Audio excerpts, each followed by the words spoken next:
Hoy quisiera compartir con ustedes una palabra que está en el Antiguo Testamento, en principio en 1 Samuel. Para los que no conocen mucho, quizás son un poco nuevos en esto y no terminan de entender por qué leemos esas historias tan viejas. Esto que vamos a leer ahora ocurrió más o menos hace unos 3000 años. ¿Por qué estamos leyendo algo que pasó hace tanto tiempo y lo tomamos como ejemplo para nuestra vida? Bueno, Dios mismo en la palabra, en la Biblia, dice que las escrituras antiguas están dejadas ahí no solo como un testimonio histórico de algo que pasó, como un relato, ¿sí? Para que sepan lo que pasó. Lo que pasó, bueno, son cosas, en todos lados pasaron cosas, ¿no? Pero las cosas que Dios permitió que viva ese pueblo de Israel antiguo fueron la base que Él usó para enseñarnos a los que íbamos a venir mucho tiempo después, para enseñarnos un montón de cosas y de principios de cómo piensa Dios, cómo encara las cosas Él, por qué nos dice lo que nos dice, por qué nos enseña a vivir como nos enseña a vivir. Entonces estos hermanos nuestros también, no hermanos de raza, yo no tengo mucho que ver con la nación judía en cuanto a sangre, pero soy heredero de todo lo que Dios sembró en ellos, ¿no? Y todos nosotros lo somos. Entonces aprendemos de esta historia y vemos cómo las cosas que para Dios eran importantes, las cosas que Dios enseñaba, y Él dejó como testimonio y enseñanza para nosotros, ¿no? Entonces, vamos a buscar en 1 Samuel 7, gracias. Y los voy a poner un poquito en contexto para no tener que leer tanto un pasaje tan extenso ahora y después poder llegar a lo que entiendo que el Señor nos quiere mostrar hoy. El pueblo de Israel solía tener problemas con unos vecinos que tenían bastante conflictivos que se llamaban filisteos. Eran los filisteos estos. La cuestión es que eran como tantos pueblos de esa época, ¿no? Que tenían como guerras casi permanentes o periodos que estaban en guerra, periodos que se llevaban un poco mejor y no se molestaban, hasta que un rey nuevo decía, no, los voy a conquistar. Y así estaban todo el tiempo yendo y viniendo, ¿no? Este pueblo filisteo era un dolor de cabeza para los judíos y resulta que en un momento ellos estaban bastante desconectados de Dios. Los hijos de Dios estaban desconectados de Dios. No estaban muy atentos a las cosas que Dios quería.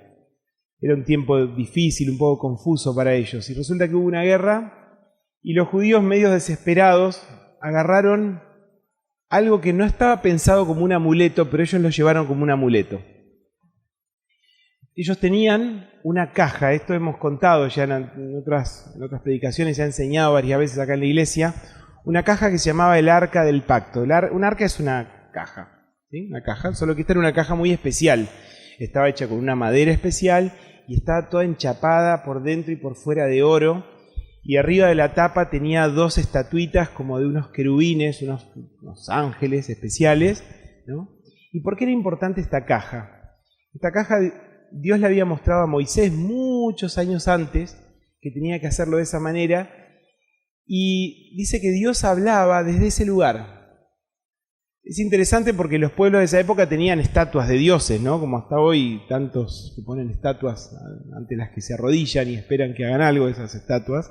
Bueno, en esa época también hacían algo bastante parecido y sus dioses estaban representados en estatuas. Pero de nuestro Dios no había ninguna estatua que lo representara. Y cuando Dios quiso hacer algo, un objeto que tuviera que ver con su presencia, ese objeto no tiene nada que parezca a Dios. Eran ángeles, era una caja, dentro de la caja había algunos objetos que eran simbólicos de hechos importantes que Dios había hecho, pero nada más, ¿no? Pero eso simbolizaba la presencia de Dios. Donde estaba eso, algo de Dios iba a pasar. Entonces ellos, que estaban medio desconectados de Dios, pero tenían la caja. No tenían a Dios, pero tenían a la caja. Entonces agarraron así de algún iluminado, no sé, que se le prendió la lamparita y dijo, vamos a la guerra, pero llevemos la caja. Si llevamos la caja, zafamos. Y se la llevaron la caja. Y les fue tan mal, los filisteos le dieron una terrible paliza y se robaron el arca. Fue un tiempo para los que entendían lo que significaba ese arca, que no era solo una caja de oro muy bonita, se quisieron morir. De hecho, alguno murió y todo. Fue tremendo ese momento para los judíos que entendían lo que significaba eso. Habían jugado con la presencia de Dios y el enemigo les había robado lo único que les quedaba de su Dios. Fue un tiempo difícil. Entonces vamos a leer, les termino ese pedacito de la historia para que entiendan dónde enganchamos. Esa caja se la llevaron los filisteos, pero no estuvo mucho tiempo en la tierra de los filisteos, estuvo 7 meses. En esos 7 meses a los filisteos les pasó de todo por haberse llevado eso que no les correspondía tener. Esa caja tenía mucho valor y mucho peso espiritual en la tierra de los judíos, pero en la tierra de los filisteos esa caja era una bomba. La cuestión es que la pusieron en un templo de un dios que ellos tenían, entonces la pusieron la caja ahí como un lugar, bueno, como una ofrenda para el dios que nos ayudó a ganarle la caja esta a los enemigos, ¿no? La pusieron ahí, a la mañana siguiente vienen y la estatua de su dios se había caído y estaba como así, era como una estatua así y se había caído así adelante de la caja. Y ellos dijeron, oh, ¿cómo pudo pasar una cosa así? Levantaron la estatua de vuelta, la pusieron de vuelta. A la mañana siguiente la estatua se había vuelto a caer y se le habían roto las manos, la cabeza, no me acuerdo qué parte de la estatua. Ya se empezaron a preocupar los filisteos. Dijo, ¿qué pasa con esta caja que le está haciendo esto a nuestro Dios, no? Después de esto empezaron a aparecerles enfermedades, unos tumores, no sé bien cómo serían. Llegó un momento que los filisteos dijeron, basta, cortemos con esto, devolvamos eso porque esto no es bueno. Entonces, bueno, hicieron una manera que encontraron ellos para devolver el arca al pueblo de Dios y el arca volvió. Cuando los judíos vieron que el arca volvía en una carreta sin nadie que la manejara, porque los filisteos ni se animaron a manejar la carreta, no querían saber nada con esa caja, la vieron y se hicieron una fiesta, dijeron, volvió el arca. Para ellos era algo simbólico como que Dios nos está perdonando por las macanas que hicimos. Y pusieron el arca en una casa, en una localidad que se llama Kiriat Jearim. Ahora vamos a leer entonces en 1 Corintios 7. 1 Samuel 7. O como dijo Soledad hoy, David 1 dijo Soledad. Sí, pero todos entendimos, Soledad. Bueno, entonces dice en 1 Samuel 7, versículo 1. Los de Kiriat Jearim fueron a Bet-Semes y se llevaron el arca del Señor a la casa de Abinadab, que estaba en una loma. Luego consagraron a su hijo Eleazar para que estuviera a cargo de ella. Ustedes saben que no cualquiera podía ir y estar ahí donde estaba esa arca. De hecho, nadie la podía ni tocar. Si la tenían que mover, tenían que pasar unas varas y la levantaban con las varas. Pero era de tomar en serio esto, de que Dios estaba de alguna forma en eso. Y era para ellos algo muy simbólico, ¿no? Entonces, bueno, hicieron esto, pusieron el arca en la casa de una persona. Esa persona, yo no sé si se puso contenta o se preocupó porque le habían traído la bomba a su casa, pero la cuestión es que decidieron hacer las cosas lo mejor que supieron, ¿no? Consagraron como sacerdote de alguna forma o como encargado de eso a un muchacho ahí. Samuel derrota a los filisteos, dice a partir del versículo 2. El arca permaneció en Kiriat Jearim durante mucho tiempo. Pasaron 20 años. Eso es bastante tiempo. Piensen que hubo personas que nacieron durante esos 20 años y para ellos el arca era su lugar y tenía que estar ahí y todo bien, ¿no? Por eso Samuel le dijo al pueblo, dice, pasaron 20 años y todo el pueblo de Israel buscaba con ansiedad al Señor. Había algo que se empezó a gestar, algo que empezó a pasarle a las personas, una inquietud, algo no está bien, hay algo que tiene que pasarnos, ¿no? Y a mí me hace pensar cuántas veces en nuestra propia vida de pronto algo se empieza a mover y lo que parecía que estaba acomodado y funciona bien, de golpe se empieza a mover como una inquietud que no sabemos ni por qué, ni a dónde nos lleva, pero hay como una insatisfacción que empieza a crecer. Hay algo que tiene que pasar, algo que tenemos que buscar. Y ese algo nos va trayendo a Dios. Entonces no es casual que en ese momento de la inquietud y del algo, alguien te diga, che, ¿vamos a la iglesia? A buen entendedor, pocas palabras, ¿sí? Dios te está empezando a buscar y Dios quiere producir un cambio, ¿sí? Y eso se empieza a gestar de a poquito, no ocurre de un momento para otro. Cuando ocurre un cambio importante en nuestra vida, es algo que empezó a prepararse mucho tiempo antes, quizás ni nos dábamos cuenta, pero Dios había empezado a mover las fichas para que sepamos en el momento justo qué era lo que teníamos que hacer. Por eso Samuel le dijo al pueblo, si ustedes desean volverse al Señor de todo corazón, desháganse de los dioses extranjeros y de las imágenes de Astarte, era una diosa muy propia de ahí de la zona de Canaán. Alrededor de esa diosa se hacían fiestas sexuales y un montón de cosas que para Dios definitivamente eso no estaba bien, no solo no por la cuestión sexual, sino porque era una diosa que se volvía importante para la gente cuando era una personalidad falsa como diosa, ¿no? Seguramente había poderes demoníacos a través de ese personaje, pero Dios quería cortar eso de cuajo. Entonces esto fue la indicación de Samuel, que era el profeta y el que Dios estaba usando en ese tiempo para marcar el camino al pueblo de Dios. Eran tiempos donde Dios no se manifestaba libremente a todos como puede hacer hoy. Hoy el Espíritu Santo está en la iglesia, está en un montón de personas. Vos podés sentir que Dios te habla. Vos podés sentir la guía directa de Dios a través de su palabra y de la revelación. En ese tiempo no era así. Dios hablaba únicamente a través de los profetas. Y el profeta era este señor Samuel. Entonces, sigue diciendo Samuel, dedíquense totalmente a servir solo al Señor y Él los librará del poder de los filisteos.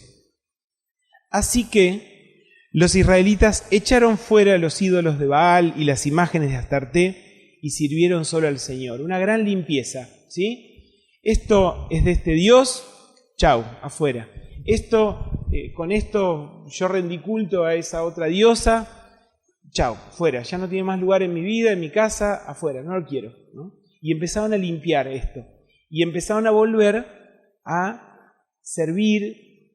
¿De qué manera lo hacían? Empezaron a volver a prestar atención a las cosas, a las enseñanzas que Dios les daba a través de Samuel. Entonces, dice el versículo 5, luego Samuel ordenó, reúnan a todo Israel en Mizpa para que yo ruegue al Señor por ustedes. Esto tiene que ver con que era importante que el sacerdote orara por las personas en ese tiempo. Hoy no es así. Hoy dice la palabra de Dios que todos los que creemos en Jesús somos sacerdotes. Entonces no hace falta que venga un sacerdote a orar por vos o por tu casa. Ayuda a que alguien ore con vos, ¿no? Pero oramos, cada uno puede orar con otro, compartir esa carga y somos dos orando. Pero Dios no escucha más a otro que a vos.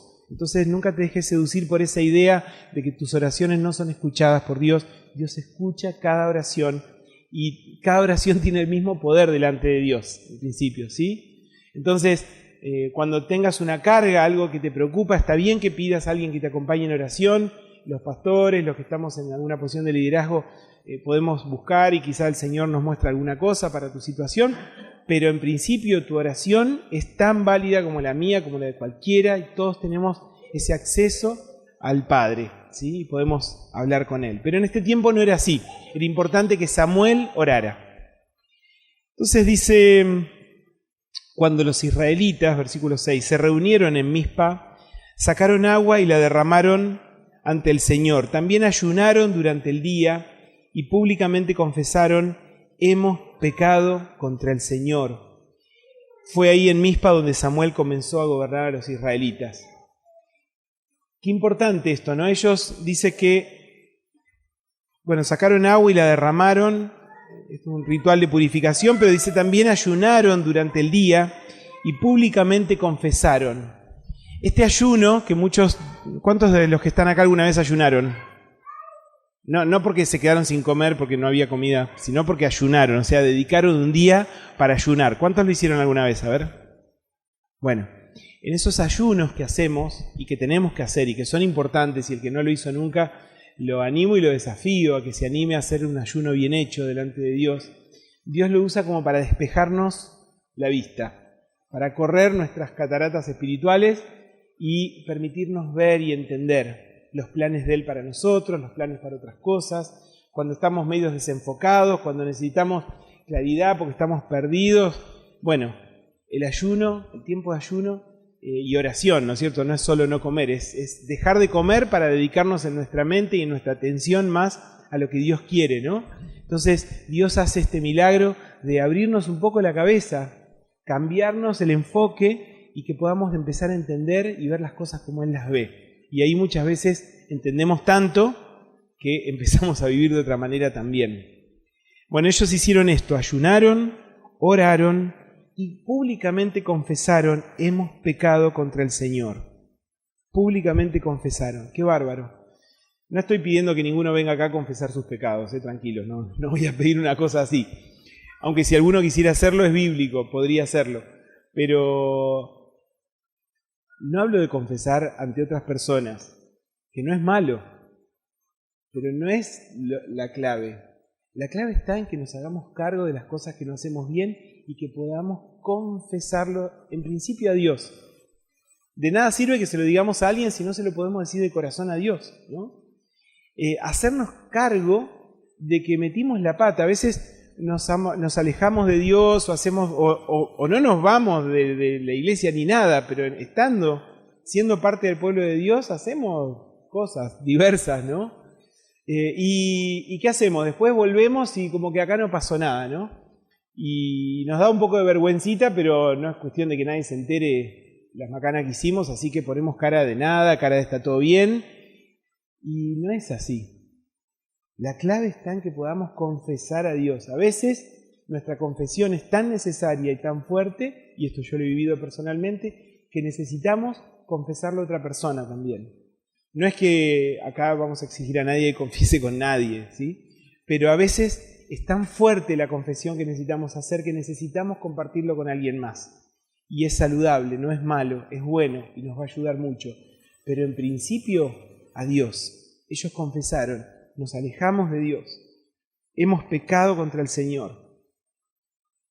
Bueno, y ahí estaban todos los israelitas reunidos en Mizpa. Versículo 7. ¿Qué pasó ahora? Cuando los filisteos se enteraron de que los israelitas se habían reunido en Mizpa, los jefes filisteos marcharon contra Israel. Que el pueblo de Dios se ponga de acuerdo para hacer un cambio, para confesar, para limpiar, no iba a pasar desapercibido para el otro reino. Ellos lo sintieron como una amenaza, y eso pasa con nuestras vidas. Cuando vos te pones las pilas y decís voy a empezar a vivir bien delante de Dios, se dispara todo un operativo de las tinieblas para que no lo logres. De todo va a pasar, te van a aparecer ofertas de posibilidades de cosas que soñaste, cosas que de todo puede pasar. Te van a regalar las cosas que vos deseabas y que no podías lograr, de golpe las vas a tener así como un regalo por otro lado. Todo va a tratar de seducirte, porque el Hijo de Dios, que se pone las pilas en Dios y decide caminar derecho, para el enemigo es una bomba de tiempo. Es peligrosísimo. Entonces el enemigo no quiere que vos camines bien. Le somos mucho más útiles lejos de Dios y haciendo todo mal, porque ahí nos manejamos a su manera y hacemos las macanas que Él quiere, ¿no? Pero cuando estamos bien delante de Dios, somos peligrosos para el reino de la oscuridad. Entonces, qué importante que es ahí que nos demos cuenta y que tengamos discernimiento para saber este regalito de dónde viene, o esta situación que de golpe, esta puerta que parece que se abre, de dónde viene. Si no es de Dios, entonces mejor dejémosla ahí donde está. No nos va a conducir a nada bueno, ¿sí? Qué bueno saber eso. ¿Cuántos no supimos darnos cuenta y en ese momento nos dejamos seducir y metimos la pata y después nos costó caro? Entonces, la cuestión es que los filisteos se armaron. Dijeron: los israelitas se están organizando, acá la cosa se nos complica, y se prepararon para la guerra. Dice: los jefes filisteos marcharon contra Israel. Al darse cuenta de esto, los israelitas tuvieron miedo de los filisteos y le dijeron a Samuel: no dejes de clamar al Señor por nosotros, para que nos salve del poder de los filisteos. Les dio miedo. Qué poderoso que puede ser el miedo en nuestras vidas. ¿Qué va a pasar? Esta situación, ¿cómo se va a resolver? ¿Y si nunca se resuelve? ¿O se resuelve de otra manera que no era la que yo esperaba? ¿Y si salgo perdiendo? ¿Si quedo como un tonto delante del universo? ¿Y si pierdo esto que yo quería tanto? El miedo es una herramienta re poderosa en manos de nuestro enemigo. Pero ellos no estaban del todo desubicados, ya se estaban enfocando. Le pidieron a Samuel que siga orando. Ahora no le pediríamos a Samuel que siga orando, sino que ahora nos pondríamos cada uno a orar en firme, ¿no? Pero en ese momento ellos tenían que pedirle a Samuel y le pidieron a Samuel que siga orando. Era su manera de decir, nos morimos de miedo, pero seguimos adelante. No vamos a arrugar. Nos pusimos en el camino y el enemigo se puso en acción también, pero nosotros no vamos a arrugar ahora. Versículo 9. Samuel tomó entonces un cordero pequeño y lo ofreció en holocausto al Señor. Era su manera de hacer culto, ¿sí? De ser limpios de sus pecados o de expresar su adoración a Dios. Luego clamó al Señor en favor de Israel y el Señor le respondió. Mientras Samuel ofrecía el sacrificio, los filisteos avanzaron para atacar a Israel. No era un chiste, no era una amenaza, era algo real que estaba sucediendo alrededor de ellos. Pero aquel día el Señor lanzó grandes truenos contra los filisteos. Esto creó confusión entre ellos y cayeron derrotados ante los israelitas. Entonces los israelitas persiguieron a los filisteos desde Mizpa hasta más allá de Bet-car, matándolos por el camino. O sea, los tipos estaban en el culto, Samuel estaba haciendo el sacrificio, estaba orando y estaban todos ahí con esa mezcla de reverencia a Dios y un poquitín de miedo por lo que estaba pasando allá un poco más lejos, ¿no? Los enemigos estaban llegando. Pero Dios se movió. Ellos pusieron su confianza en Dios y Dios se movió. Y los filisteos se asustaron tanto ante el despliegue climático, no sé qué sería, de lo que Dios estaba haciendo, que se dieron cuenta de que algo mal estaba pasando y empezaron a irse porque dijeron, esta batalla no viene bien. Ahora, ¿los israelitas qué hicieron en ese momento? ¿Se quedaron en el culto celebrando, hicieron una comida? No. Salieron ellos también atrás a perseguir a los enemigos, a terminar, a completar, a avanzar en esa obra que Dios había empezado. Entonces, acá hay otro aprendizaje, ¿no? Que todos le pedimos a Dios que haga cosas en nuestras vidas, todos tenemos situaciones que le pedimos a Dios que intervenga, algunas son más fáciles, otras más difíciles, algunas son tremendamente difíciles y todos estamos rogando a Dios, ¿no? Vemos hasta que la gente, hasta los que no creen, de golpe los vemos en la tele pidiendo cadenas de oración por tal persona que está enferma, ¿no?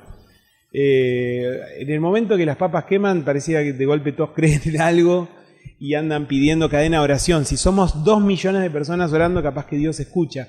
Si somos 3 millones, Dios va a escuchar más fuerte. Debe quedar sordo, me imagino, con tantas oraciones juntas. Ellos clamaron a Dios también, pero ellos sí sabían algo más de Dios.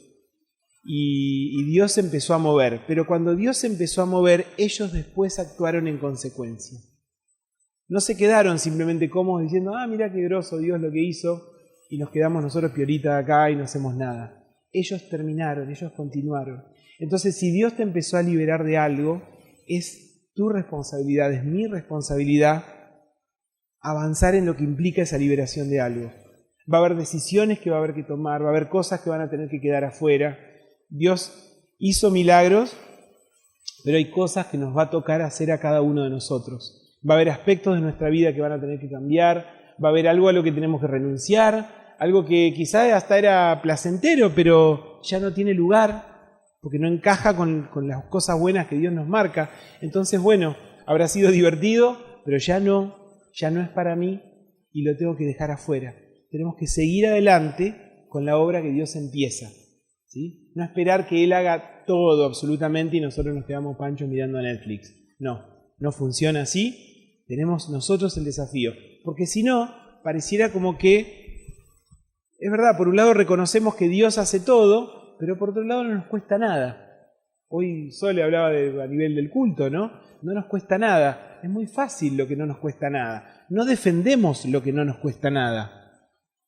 Lo que no nos cuesta nada lo entregamos como si nada, justamente, porque no nos costó nada. Es súper fácil. Entonces, si tu santidad costó a Dios algo y Él hizo todo y vos no hiciste nada, tampoco la vas a defender.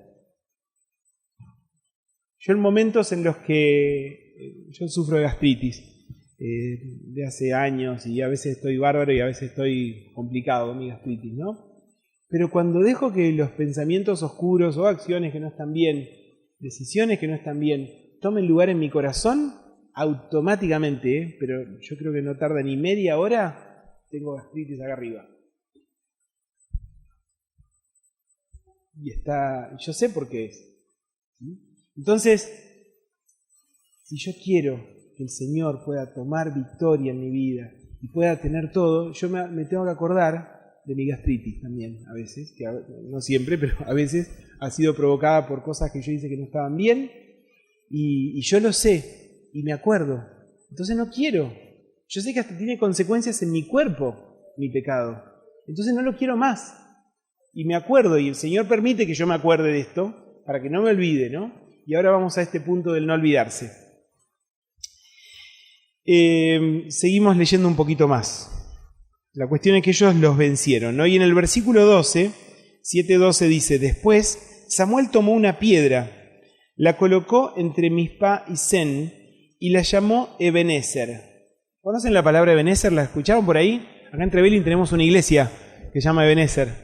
Y hay muchas iglesias alrededor del mundo que se llaman Ebenezer. En el Bolsón había hasta una parrilla que era rica que se llamaba Ebenezer. Me acuerdo de Ebenezer. ¿Qué significa Ebenezer? Dice acá, y la llamó Ebenezer, el Señor no ha dejado de ayudarnos. Ebenezer en realidad significa piedra de ayuda. Esa sería la traducción más literal de la palabra, piedra de ayuda. O sea, esta piedra simboliza la ayuda de Dios. Y la ponemos acá, porque acá fue el punto culminante donde Dios nos ayudó. ¿Para qué servía esa tremenda roca que no estaba ahí y que de golpe estaba ahí? Para acordarse. Una roca no se mueve todos los días, ¿no? No es una piedrita que hoy la pongo arriba de la mesa, otro día la pongo en la ventana. No. Tremenda roca no era algo de moverse, ¿no? Entonces, para las generaciones futuras iba a quedar la marca. ¿Ven esta piedra? Esta piedra no estaba acá, no estuvo siempre ahí. Esta piedra la pusimos acá para recordarnos que el Señor nos ayudó. Entonces, necesitamos hacer cosas que nos ayuden a recordar quiénes somos en Dios. De dónde nos sacó Dios y a dónde nos trajo, lo que implicó ese proceso. Y a veces un simple objeto tiene ese poder de recordarnos todo. Yo tengo en mi Biblia, tengo un montón de papelitos, cartoncitos, a veces demasiado, a veces saco alguno porque ya son como demasiado. Pero cosas que me recuerdan un momento, una situación que para mí fue importante. Y no es que me aferro a objetos, pero esos objetos me hacen acordar de cosas que no son menores, ¿sí? Son mis pequeños ebeneceres.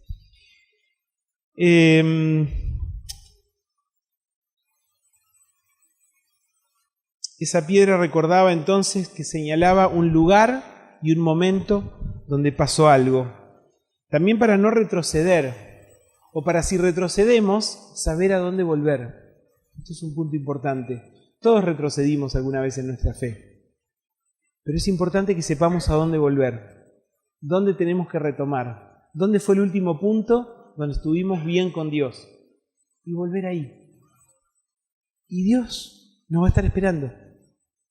Van a ver, y quizá alguno de ustedes ya lo experimentó, que vos te fuiste y volviste y Dios te estaba esperando. Y tuviste certeza en tu corazón de que te habías reencontrado, ¿no? Qué lindo que eso pueda pasar. En los tiempos de dificultades, no son para torturarnos.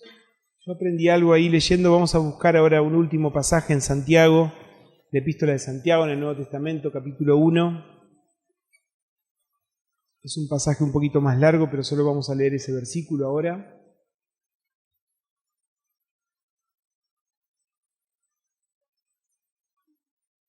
Capítulo 1 de la carta de Santiago. Yo lo voy a leer en NBI. La nueva versión internacional, hay otras versiones que usan palabras un poquito distintas, pero que en el fondo están todas muy bien conectadas. Dice, dichoso el que resiste la tentación, porque al salir aprobado recibirá la corona de la vida que Dios ha prometido a quienes lo aman. Dichoso el que resiste la tentación, porque al salir aprobado recibirá la corona de vida que Dios ha prometido a quienes lo aman. La tentación, la palabra que se usa, así como fue escrito originalmente, es una palabra que no es tan definida. Uno piensa en tentación, estoy pensando en alguna cosa así como o pecaminosa o algo que no me hace bien, qué sé yo. Yo estoy a dieta, entonces me ponen adelante un terrible postre y es una tentación, ¿no? Esa tentación creo que la mayoría de ustedes la conoce. Puede haber otras, muchas, ¿no? Pero en realidad no se refiere solo a esa clase de tentación, sino a un momento de prueba donde se ve de qué estamos hechos, donde se ve hasta dónde somos capaces de resistir algo. A eso se refiere. A esa tentación se refiere. Y después, unos versículos más adelante, aclara: ninguno diga es Dios el que me está probando, el que me está tentando. Yo he escuchado muchas veces decir, esto es una prueba que me manda Dios. Dios no se dedica mucho a mandarnos pruebas, ¿sabe? Las pruebas ocurren porque la vida ocurre, porque las situaciones ocurren y uno va caminando y se va chocando con situaciones. Pero en esas situaciones se ve de qué estamos hechos. Se ve dónde está apoyada nuestra fe. Se ve cuál era nuestra convicción.